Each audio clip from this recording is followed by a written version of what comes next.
Okay, so let's start with something maybe a bit surprising.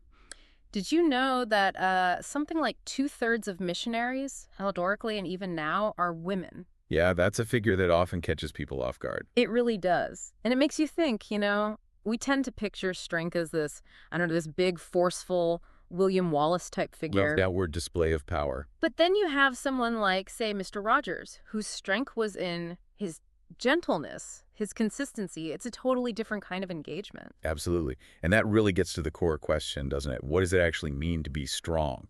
How do we authentically engage with the world? Exactly. And that's what we're diving into today. We've pulled together some really interesting materials for this deep dive. They look at things like the Adamic covenant, what it means to live a God-centered life. The idea of the Bible as one big story and how worship and missions connect. All these threads. Right. We're looking at Adamic covenant 25, God-centered living 25, the larger story 25, and unity and diversity worship and missions 25. It might sound like a mixed bag at first glance. A little, Oh, maybe, yeah. but they actually weave together quite powerfully to give us, I think, a clearer picture of our purpose. So the idea is to move beyond just, be nice, be a good person. And really understand our place in this much larger narrative.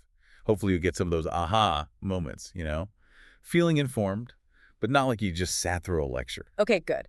So let's jump in with that idea of the larger story. That comes from the larger story, 25, right? Yes, it lays out this perspective that the Bible isn't just like a collection of separate incidents or moral lessons. Yes, one grand story. One unified narrative, yeah, with Jesus right at the center.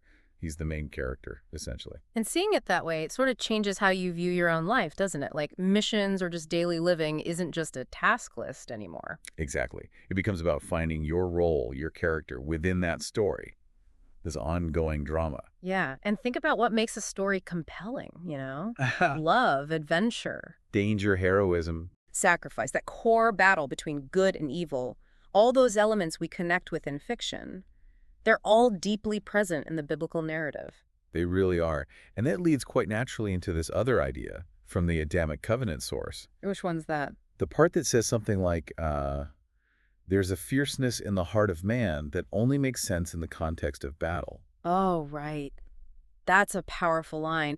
It suggests this intensity we have, this sort of drive. It needs somewhere to go. It needs a meaningful purpose. And if it doesn't find one, if there's no real battle to fight, Well, the source suggests, and it references John Eldridge here, that this energy can get diverted into destructive things, addictions, affairs. like the example of King David, when he stayed home from the battle. Exactly. From 2 Samuel 11. He wasn't engaged in the fight, and that's when things went wrong. It's a cautionary tale, perhaps. So being a warrior isn't just about aggression then, it's more focused. Yes, the idea presented is more like a warrior with a vision, someone fighting for something bigger than themselves, like that Nehemiah quote. Fight for your brothers, your sons and your daughters, your wives and your homes. Yeah. Fighting for something beyond just self-preservation. And crucially, the nature of this fight, as Romans 12 puts it, is about overcoming evil with good, So it's a moral battleground. a spiritual one, Yeah. primarily. It redefines strength, really. Okay, so let's connect this back to Adam. The Adamic covenant source talks about his original role in Eden. It wasn't just lounging around, was it? No, definitely not. Genesis 2.15 says God put him there to work it and take care of it. Work it. What does that mean exactly? Well, the source dives into the Hebrew. Apparently, the root meaning is to cultivate. Cultivate. Okay, that sounds productive. It is, and it connects to ideas of developing culture, bringing order, making things fruitful.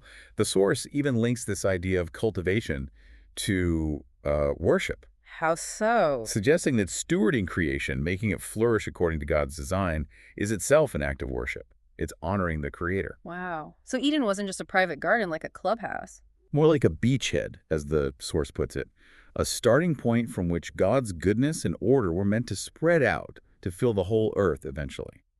But obviously, that plan got derailed. It did. But then comes Jesus, who 1 Corinthians calls the last Adam. The restorer. Exactly.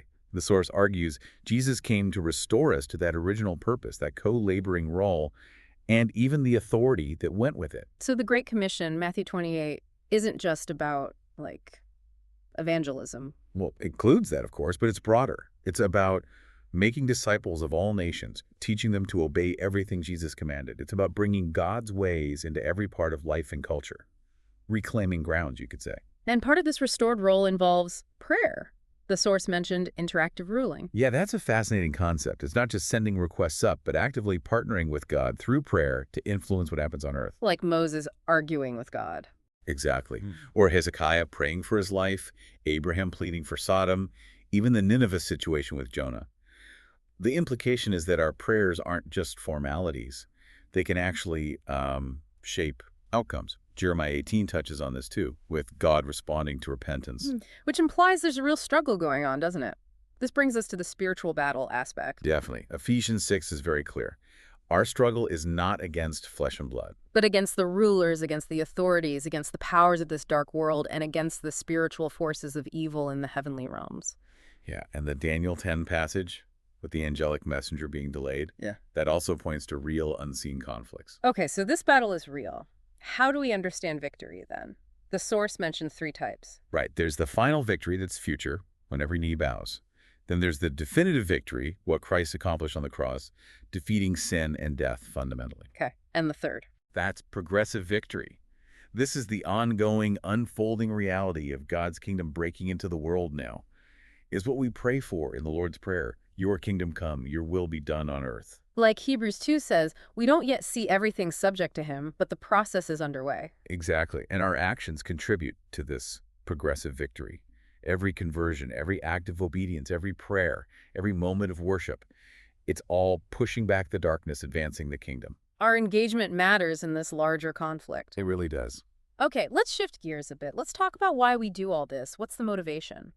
The God-centered living source had that memorable comparison. Ah, the dog theology versus cat theology. Yeah, explain that one. Well, dog theology, in this analogy, sees God as the master, the center, and our purpose is to please and glorify him. We exist for him. Okay, like a loyal dog. Right. Whereas cat theology, maybe a bit unfairly to cats, positions us as the center. God exists primarily to make us happy, to meet our needs, to serve us. So it flips the focus entirely. It really does.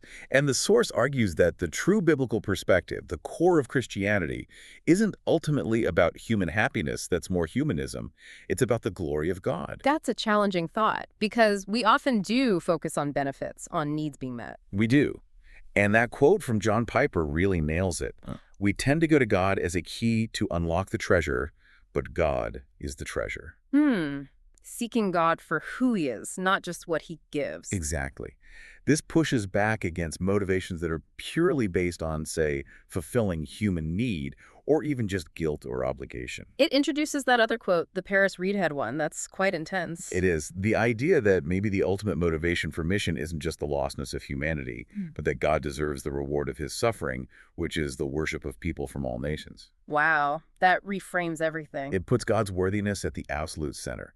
And we see this in Jesus himself, right? His driving motivation, according to John 12, was to glorify the Father. Even facing the cross, his prayer was, Father, glorify your name. Precisely. Yeah. And Revelation 4 says everything was created for God's pleasure. Isaiah 48 says God acts for his own name's sake. It consistently points back to God's centrality and glory. So, if God's glory is the ultimate aim, where does worship fit in? That brings us to the unity and diversity source. Right. And it connects directly. Piper's quoted again here.